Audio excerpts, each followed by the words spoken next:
Welcome to the Professor English podcast, where we don't just talk about English, we practice English. My name is Ryan, and I am your host, and today we are going to practice using the ish ending, which makes something unclear or approximate. We are going to practice it just as it is used in the first paragraph of page 2 of 1984 by George Orwell. He moved over to the window, a smallish, frail figure.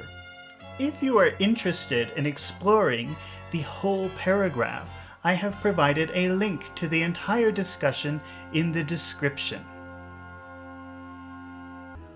All right, great. Now, let's take a closer look at this word ending, ish. Ish is a very informal ending. You really should not use it when you are writing, even though it's fairly common and useful in conversation. Adding ish to the end of a word can mean approximately, near, around. Let's try some examples and practice how to use this ish ending, meaning approximately, near, or around.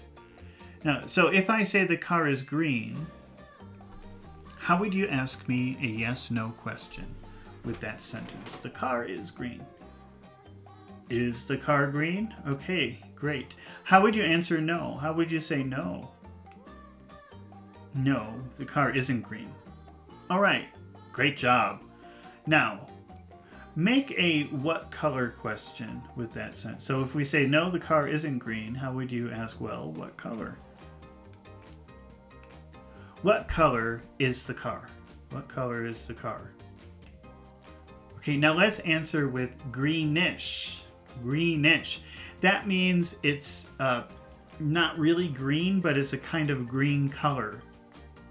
I know I've met some people who sometimes they get some types of blue confused with some types of green. That's strange to me. I've never had that happen, but I've met people who get confused sometimes between blue colors and green colors.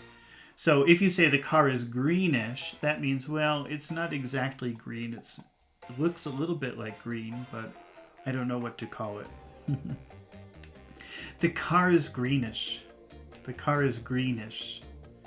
The car is greenish. Around green, near green, close to green. Okay, great. Let's try another example. We should meet at 11.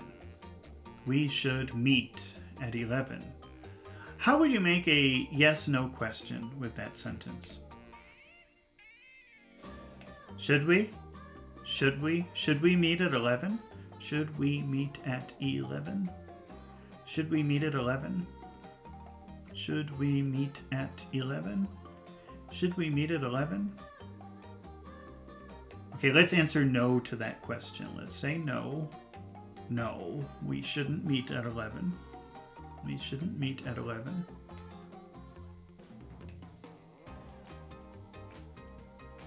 Great. Now, let's ask a what time question. What time should meet? What time should we meet? What time should we meet at? What time should we meet at? What time should we meet at? Let's answer 11ish. 11ish.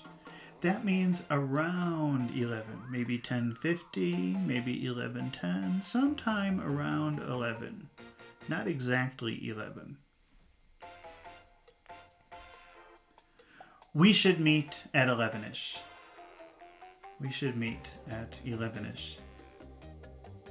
I never do that. I never give times like that, but some people do. We should meet at 11ish. All right, super duper job. Now, let's try another example, but before we do, I just want to ask you if you found these exercises helpful. If you answer yes to that question, then please make sure that you subscribe to this channel so that you won't miss the next helpful exercise. And if you're watching this podcast on my YouTube channel, Professor English ESL Class, then be sure to press the like button It helps my channel so much and tells me that you enjoyed these exercises and want to see more. Now, let's continue practicing. The computer was cheap. The computer was cheap. How would you make a basic yes-no question with that sentence? The computer was cheap. Was the computer cheap? Was the computer cheap? Okay. How would you answer no to that question? No, the computer wasn't cheap. No, the computer wasn't cheap. How would you ask about the price? What was the price? How would you make that question? What was the price of the computer? What was the price of the computer? Okay, now let's answer with cheapish. Cheapish, which means wasn't really expensive, but it wasn't a huge discount. It wasn't an enormous discount either. Maybe it was like a little discount, or maybe less than you would think, but it wasn't what you would say is cheap. Cheapish. The computer was cheapish. The computer was cheapish. The computer was cheapish. All right. Super duper job. Let's do one more. The chocolate tasted sweet. The chocolate tasted sweet. Can you repeat that? How would you make a basic yes-no question with that sentence? Did the chocolate taste sweet? Did the chocolate taste sweet? Okay, let's answer no. No. The chocolate didn't taste sweet. No, the chocolate didn't taste sweet. Okay. Can you ask a how taste question? How did the chocolate taste? How did the chocolate taste? Now we can answer with sweetish. Sweetish. Which means maybe there was a little bit of sweetness, but that was not the main flavor. It was there. It was a little bit, maybe it was, sometimes the dark chocolate has a little bit of sweet, but that's definitely not the main flavor. The chocolate tasted sweetish. The chocolate tasted sweetish. Now, let's revisit the original sentence, which was, he had a smallish, frail figure. Okay, now so this means that the body seemed small.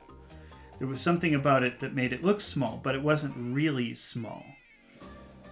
So because he uses the word frail, which means easy to break, and meager, which means not sufficient, like maybe not sufficient muscle, not sufficient fat, we can imagine that he really is not a small person, but he looks small because he's weak and unhealthy looking.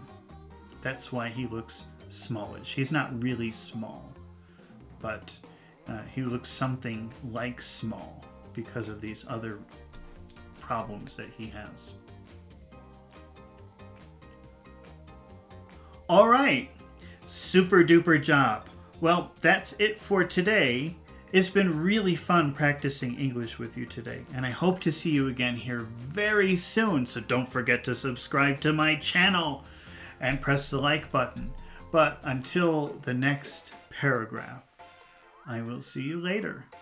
Goodbye.